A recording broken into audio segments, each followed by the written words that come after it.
इस परिवार में John Bender senior, John Bender junior, Elvira Bender और केट बेंडर थी।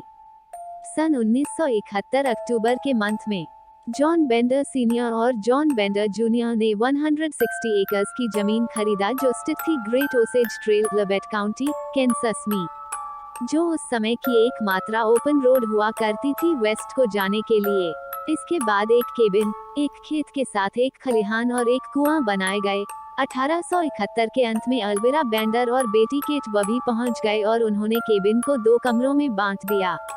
बेंडर्स ने अपने रहने के लिए पीछे में छोटे कमरे का इस्तेमाल किया, जबकि सामने के कमरे को एक जनरल स्टोर में बदल दिया, जहां कुछ सूखे सामान रखा बिक्री के लिए।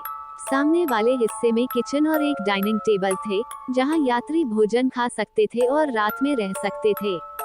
एल्विरा और केट बेंडर ने एक क्षेत्र में सब्जी और एक फलों का बगीचा केबिन के 2 एकड़ के जमीन के उत्तर भाग में लगाए। उस दौरान जो यात्री पश्चिम की ओर यात्रा करते उन्हें बहुत अधिक कठिनाइयों का सामना करना पड़ा और अक्सर उन मूल भारतीय जनजातियों का सामना करना पड़ा था जो अपने रास्ते में बहुत सारे यात्रियों को लूटते और जान से मार डालते थे। इस कारण बेंडर्स इन बनाया गया था। इसलिए जब यात्रियां बेंडर इन देखते हैं तो उन्हें ये सोचकर खुशी होती कि वे भोजन कर सकते हैं और वहां आराम करके अपनी यात्रा को अगले दिन जारी रख सकते हैं, क्योंकि विशेष रूप से देर से यात्रा के दौरान उन्हें मूल भारतीय जनजातियों का सामना करना पड़ता था और भी अनेक खतरा का सामना करना पड़ता था। लेकिन यात्रियों को कहा पता था कि बेंडर्स ही उनकी बेरहमी से हत्या कर देंगे। एक बार जब यात्री वहां डिनर टेबल पर बैठ जाए, फिर केट उन्हें बातचीत में बहकाती और तभी बेंडर में से एक मेंबर पीड़ित के सिर पर हथौड़े से वार करते, साथ ही उनका गला रेत देते थे। शवों को फिर ट्रैप डोर के माध्यम से गिरा दिया जाता था नीचे के तहखाने में और बाद में उनकी भूमि के बाहर दफन कर दिया जाता था। कहा जाता है कि केट बेंडर वही थी जो उनके शिकार का गला निर्दयता से काट देती थी।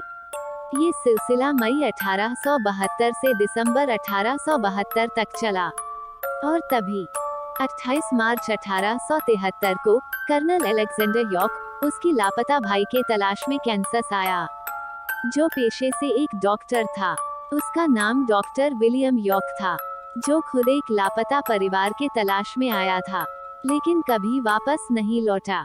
खोजबीन करते हुए कर्नल यॉर्क पहुंचे बेंडर इन पर और उनसे उसके लापता भाई के बारे में पूछताछ की और पूछा कि क्या उन्होंने देखा था उनके भाई डॉक्टर विलियम यॉर्क को। उन्होंने स्वीकार किया कि डॉक्टर यॉर्क उनके साथ एक रात के लिए रुके, लेकिन वह अगले दिन चले गए।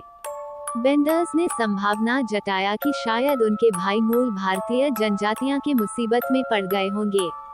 इस संभावना पर कर्नल यॉर्क ने सहमति व्यक्त की और रात के खाने के लिए बने रहे। कर्नल यॉर्क मायूस होकर वापस चले गए। उन्हें शंका तो थी और ज्यादा विश्वास नहीं किया बेंडर द्वारा दी गई कहानी पर, लेकिन वो उन्हें चार्ज नहीं कर सकते क्योंकि उसके पास उनके खिलाफ कुछ भी सबूत नहीं था और इसीलिए वापस घर लौट आया। 3 अप्रैल को कर्नल यॉर्क हथियारबंद लोगों के साथ दोबारा बेंडर्स इन पहुंचे, जब उसे सूचना मिली कि एल्विरा बेंडर ने एक महिला को चाकू दिखाकर धमकाने की कोशिश की और वह महिला अपनी जान बचाकर भाग गई।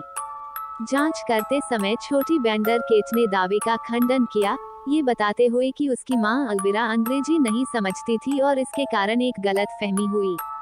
इसके लिए वहां बैठक हुई थी और इस मुद्दे को टाउनशिप में उठाया गया था।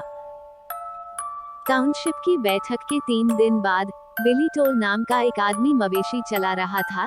तब उसने देखा कि बेंडर की प्रॉपर्टी सुनसान पड़ी है और जानवरों को चारा दिया नहीं गया था।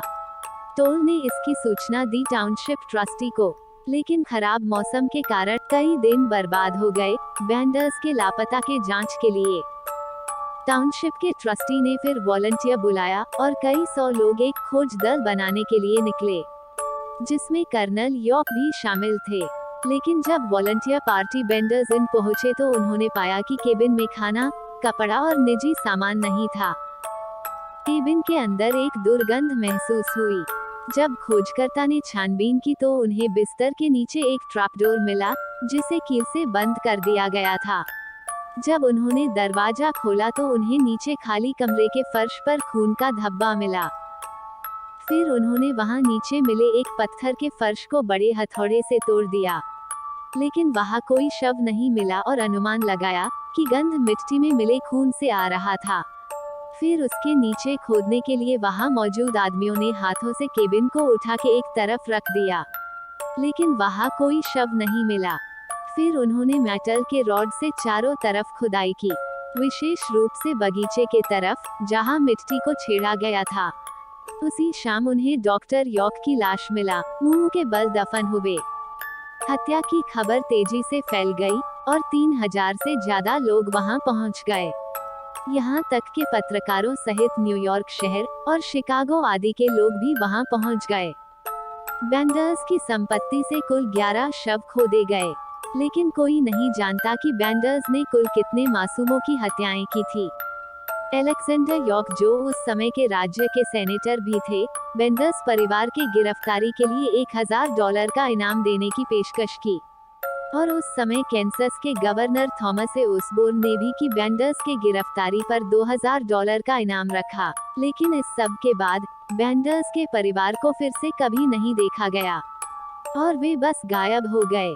इसलिए बैंडर्स के मकसद का रहस्य अभी भी अज्ञात था कि वे लोगों को क्यों मारते थे और कितने लोग वास्तव में मारे गए। कई लोगों ने कई दावा किया बैंडर्स के बारे में। एक समूह ने कहा कि उन्होंने बैंडर्स को पकड़ लिया था और उन्हें मौत के घाट उतार दिया, फिर उनके शवों को वडीग्रिस नदी में फेंक दिया। एक और ने दावा किया कि उनके साथ बंदूक की मुठभेड़ के दौरान बैंडर्स मारा गया और उनके शरीर को सुनसान कहीं खुला मैदान में दफन कर दिया, लेकिन इनाम की राशि लेने कोई सामने नहीं आया। तो बैंडर्स परिवार के लिए रहस्य अभी भी अनसुलझा है और ये दावा कर सकते हैं कि बैंडर्स पहले सीरियल किलर परिवार थे जो कभी पकड़े नहीं गए।